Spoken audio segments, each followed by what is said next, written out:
In October 1996, Wende Myers, age 30, was reported missing to the town of Lloyd Police in Ulster County, New York.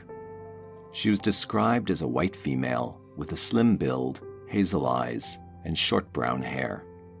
She was last seen in the Valley Rest Motel in Highland, a small town situated near the banks of the Hudson River just south of Kingston. 2 months later, in early December 1996, Gina Barone was reported missing by her mother, Patricia Barone. Gina was 29 years old and had a small build, brown hair, and an eagle tattooed on her back. On her right arm, she had another tattoo that simply read, Pop. She was last seen November 29, 1996, in Poughkeepsie on a street corner, apparently having a dispute with a man. Poughkeepsie is a small city of 28,000 located 90 miles north of New York City. Dutchess County has a long and dramatic history that can easily be traced back to the Revolutionary War. Like any other modern municipality, though, Poughkeepsie has its problems. There is a small but persistent drug trade centered in the downtown area that periodically erupts into violence. Prostitutes can often be seen working in the same area, and shootings are not at all uncommon. Some say Gina was arguing over drugs on that November 29th, but in any event, it was the last time anyone could remember seeing her alive. The missing person report was filed with the City of Poughkeepsie Police Department and assigned to the Detective Division. On January 1st, 1997, the division came under the command of Detective Lieutenant Bill Sigrist, a 29-year veteran of the department.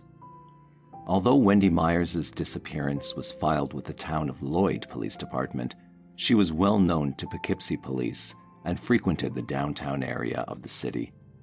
Lieutenant Sigrist became interested in the two cases. It seemed implausible that two girls who traveled in the same circles in the same city should suddenly disappear. It seemed like more than a coincidence, he said recently. Then, in January 1997, Kathleen Hurley, aged 47, disappeared. She was last seen walking along Main Street in the downtown area of Poughkeepsie. Kathleen, like the others, was white, had brown hair, and a small build. The letters CJ were tattooed on her left bicep. Although it is not unusual for police to receive missing person reports, the three cases, Hurley, Myers, and Barone, seemed related. But people are reported missing for many reasons: family disputes, simple runaways, drugs, and a nomadic lifestyle are just a few of those reasons. Sometimes people are arrested in other jurisdictions and they neglect to notify their families. In other cases, people will simply move on to new areas only to return a short time later. In most cases, the missing person turns up within a few days and the report is subsequently cancelled. Nevertheless, the Poughkeepsie police were already interested in the cases. Lieutenant Sigrist inquired about the Neighborhood Recovery Unit, the NRU, which is the department's narcotic unit.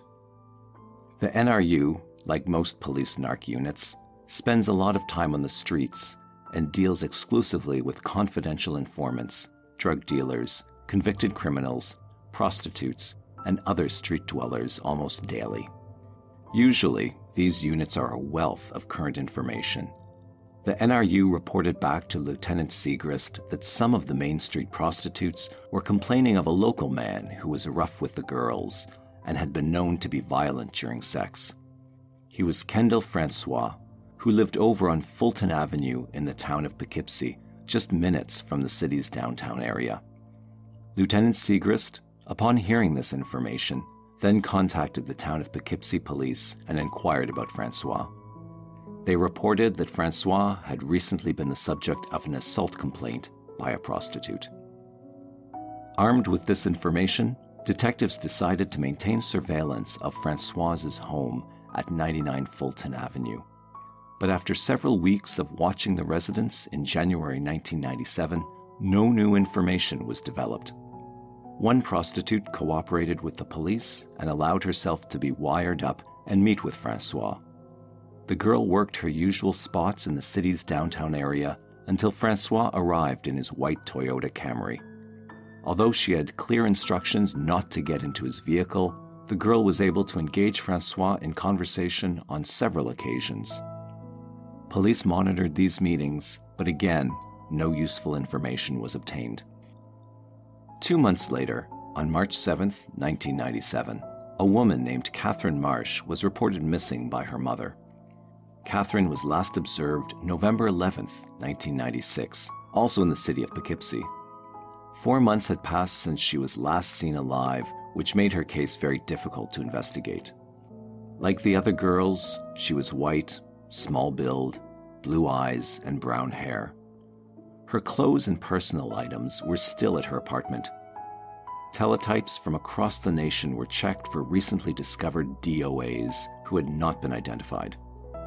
It is a routine practice for police to attempt to match up unidentified bodies with reports of the missing. Rap sheets were requested on all the missing girls to ascertain if they were in custody somewhere. Canvases were made of the neighborhoods where the women frequented, and arrest records were checked and rechecked. Specially trained cadaver dogs from the Ramapo Rescue Squad were utilized to search areas in and around the city. The case came to a frustrating standstill with no workable leads and no viable subjects. But as Lieutenant Segrist points out, we had no evidence of criminality. So, on the surface, the cases were simply a series of missing person reports. But on another level, the detective division was convinced something had happened to these women. In April 1997, Poughkeepsie police decided to contact the FBI for help. Although the FBI investigators were interested, they were limited by the circumstances of the case. To establish a profile of a suspect, they needed a crime scene.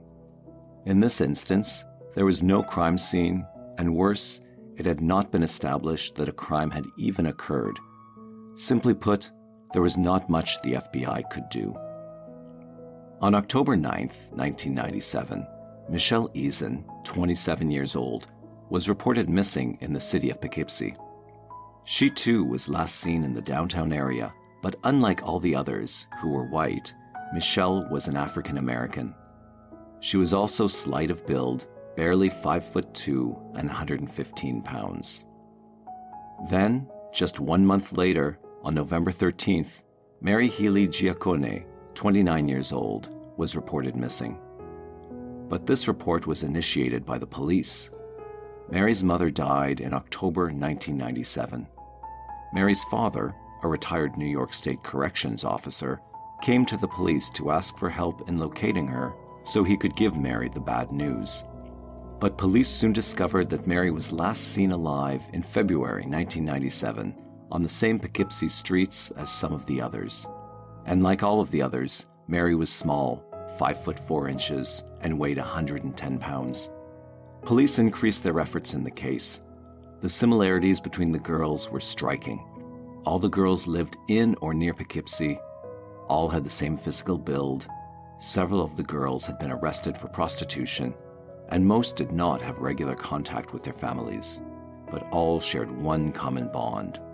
They had simply vanished.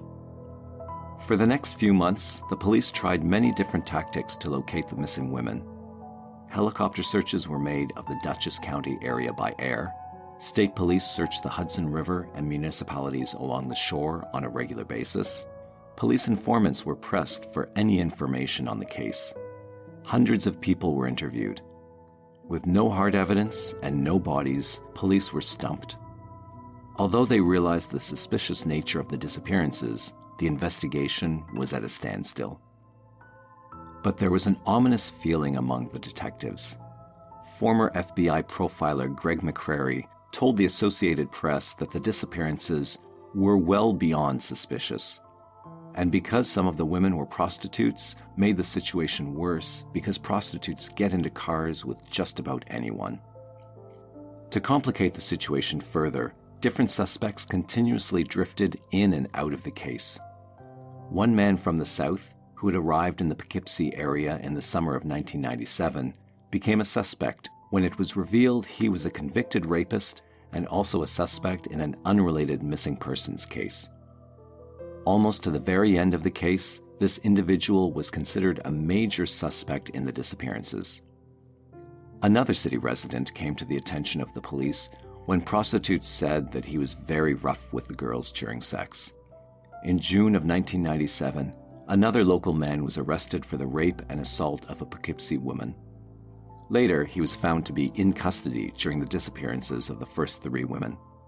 A boyfriend of one of the missing women was also considered suspect because he had an extensive criminal record and had assaulted women in the past. But as various suspects were developed and abandoned, Kendall Francois remained on the list. The public grew more concerned and criticism of the police was growing. There was a feeling in the community that the police were not taking the reports seriously since the missing women may have been prostitutes. Early on, street people were well aware of the situation since they were accustomed to seeing these women daily. The disappearances were very obvious to them. But the police rejected the criticism.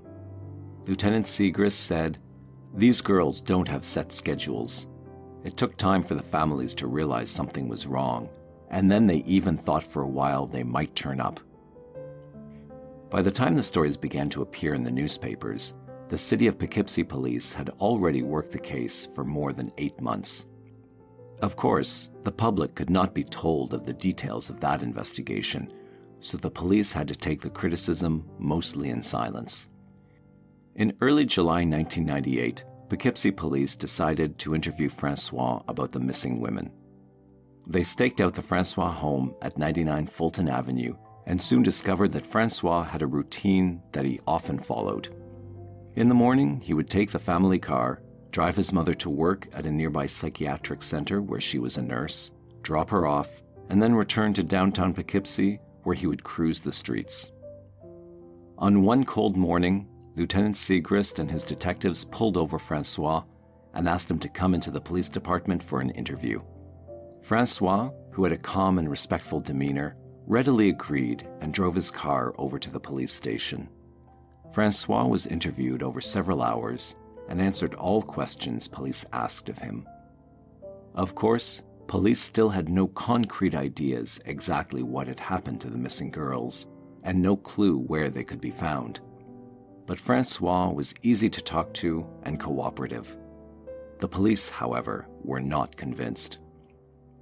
Poughkeepsie police accompanied him to his home, where Francois even led a detective inside his room for a brief time. The detective reported back that the inside of the house was in horrendous condition. There was garbage virtually everywhere he could see. It smelled awful. But Francois made no admissions and said nothing incriminating. By law, he was free to go about his business. Then in late January 1998, Kendall Francois was arrested for assaulting a prostitute. The crime took place on the second floor of 99 Fulton Avenue. At the time, the girl said she was picked up by Kendall Francois on Cannon Street, Poughkeepsie, near South Hamilton. Kendall drove her to his house, where he took the girl up to his room on the second floor. They had a dispute over money, and Kendall punched her in the face, knocking her down onto the bed. Then he got on top of her and began to choke her with his bare hands. She agreed to have sex with him, and when he finished, he brought the girl back to Cannon Street. The victim reluctantly reported the incident to the police and pressed charges against him. Francois was arrested and received the assistance of an attorney.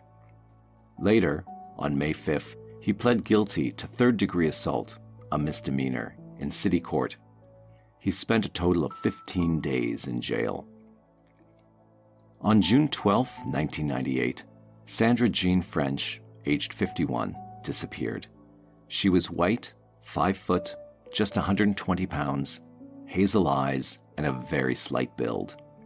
She was reported missing from the small town of Dover, which is about 20 miles east of Poughkeepsie. Her car was found abandoned in the town of Poughkeepsie, barely 3 blocks from the Francois home. In July 1998, the Missing Women's Task Force was formed, consisting of full-time police investigators from the City of Poughkeepsie, Town of Poughkeepsie, and New York State Police. The task force was under the command of the City of Poughkeepsie's Sergeant Michael Horkin. The task force took up residence in the city's downtown area at Market and Main Street, not far from the police station. But the existence of the team was not announced, nor was it publicized. The formation of this team was an unusual event because task forces such as these are usually assembled after bodies are found and foul play is apparent. The workload was enormous. Each tip or scrap of information had to be evaluated and acted upon as if it was deemed important. Every day, detectives studied the teletypes from National Crime Information Center, the NCIC.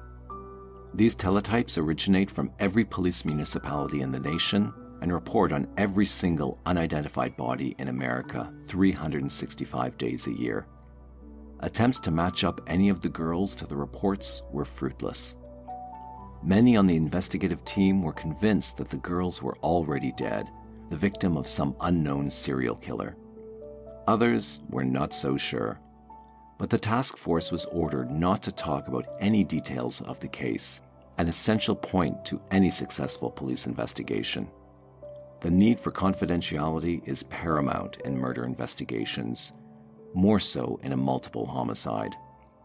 The revelation of some significant detail or the publication of some other aspect of the investigation could alert the killer and wreck the case, or worse, induce the killer to flee. It's a possibility that they are linked, State Police investigator Monty Martin said to the press on July 26, 1998, but we can't say anything at this point. Just 1 month later, on August 26, 1998, Katina Newmaster, 25 years old, vanished. Like almost all the others, she was slight of build, brown hair, and was last seen in the same downtown streets of Poughkeepsie. At the police department, pressures to solve the case were enormous. A sudden feeling of urgency descended upon the community. There was real fear on the streets. People were afraid to come outside, especially street dwellers. We're low-lifers. That's what it comes down to. People don't care that we're missing because they think we don't belong on the streets in the first place. It's not just the police, it's the community, a prostitute had told the Journal on July 26, 1998. But they were wrong. The police were taking it very seriously and had been for nearly 22 months. Thousands of hours of investigative work had already been expended on the case. The City of Poughkeepsie Police, Town of Poughkeepsie, Town of Lloyd, the New York State Police, and the FBI had all worked together on the investigation, which had grown to epic proportions. The families of the missing girls were numb from worry. In a prophetic statement to the Albany Times, Patricia Barone, whose daughter had been missing nearly 2 years, said, "If they find one of them, they'll find all of them. I'm sure of that." She didn't know how right she was. Of course, she had no way of knowing that not far from the Market Street office, where the members of the task force diligently processed their paperwork every day, a house of horrors awaited them. The home was set on a quiet residential block in the shadow of famous Vassar College, a dark, gloomy 2-story house virtually across the street from a funeral home. A house that neighbors and children knew well. They saw it every day as they walked to work, parked their cars, rode their bicycles, played on the street. The local mailman and some neighborhood kids, the usual delivery people, they knew it too. Everyone in the neighborhood knew the house well, because it stunk to high heaven. On Tuesday, September the 1st, 1998, at about 8:30 in the morning in the second-floor bedroom of this same house, a young woman was quietly being strangled. She was a slightly built woman who had gone there to get paid for sex. The person who was trying to kill her was a very large man whom she had seen before on the city streets late at night, cruising for girls. He had his huge hands wrapped around her throat, his thumbs pressed deep into her flesh, while she fought against him with all the strength God could give her. Somehow, she wriggled free and convinced the man to let her go. He agreed to drive her back to Main Street, where he had picked her up only a short time ago. They got into his white car and drove to a local gas station. But just before he pulled into the station, the girl jumped from the car and ran away. The man continued to drive down the street. At the same moment, and less than 1 block away, Detectives Skip Manane and Bob McCready were in their unmarked car preparing to hand out flyers asking the public for help in the Katina Newmaster disappearance. Within seconds, they saw the very large man in his familiar white Camry and waved to him. The man quickly waved back because he recognized Detective Manane from previous contacts. It was Kendall Francois. As the officers pulled into the same gas station that Francois just left, a man came up to the car and told the police that a girl, who was now walking away, said that she was just assaulted. Quickly, the cops located the girl, who confirmed the attack. She was brought into the police station, where she filed a complaint against Francois. That same afternoon, the police returned to 99 Fulton Avenue to talk with Kendall Francois about his most recent attack. They asked him to come into the police department to discuss the report. He agreed and was taken to headquarters. Over the next few hours, Francois eventually made many admissions regarding the disappearance of the women. He was arrested and charged with a single count of murder in the death of Katina Newmaster on August 26, 1998. The police were elated. A search warrant was drawn up and signed. Then, on September 2, 1998, shortly after midnight, a team of detectives, the district attorney, EMS crews, crime scene processors, and an army of cops drove over to 99 Fulton Street and entered into the House of Horrors. Police knocked on the door, and it was soon answered by Kendall's mother. The officers informed Kendall's parents and sister of the purpose of the visit. They were taken to the town of Poughkeepsie Police Department while the police began their search. Within the hour, they located the first body. The house was immediately surrounded by police and secured. "We were resolved to preserve the scene at any cost," said Lieutenant Segrist. Rather than work the house throughout the night, the New York State Police decided to process the crime scene beginning at daylight. 99 Fulton was a 2-story green colonial home situated in the middle of the block, sandwiched in between 2 other similar houses. It looked like any other home on the block, although it had a slightly run-down appearance. According to the Town of Poughkeepsie Assessor's Office, the house, which was built on less than a quarter acre, sold in 1975 to a McKinley H. and Paulette Francois for $11,500. The neighborhood is average when compared to others in that section of town, and many homes in that same area rent to college students. In the morning, the police, dressed in sterile white suits and wearing anti-putrefaction masks, entered the home. The house was filled with garbage that was strewn everywhere, on the floors, furniture, in the sinks, and closets. Clothes were piled on every inch of floor space, and sheets were pulled over the windows. One detective remarked that in all his years on the job, he had never seen such wretched living conditions. The stench was overpowering. It permeated every room, every corner, and seeped out into the street like some toxic cloud. Within an hour, hundreds of people gathered outside the building. The word had spread that Kendall Francois had been arrested for murder. Dozens of people from the media descended upon the neighborhood. Spotlights and cameras soon lined the street as the police went about their morbid business. Relatives of some of the victims arrived to watch the gruesome story unfold. A woman's body was found in the attic, then another, and still another. Some spectators ran from the scene, gagging on the oppressive smell of death and garbage. District Attorney William Grady told the newspapers, "Based on what the suspect told us, The 8 bodies are inside that house. Slowly, in a grim pageant of death, the bodies were removed from the house.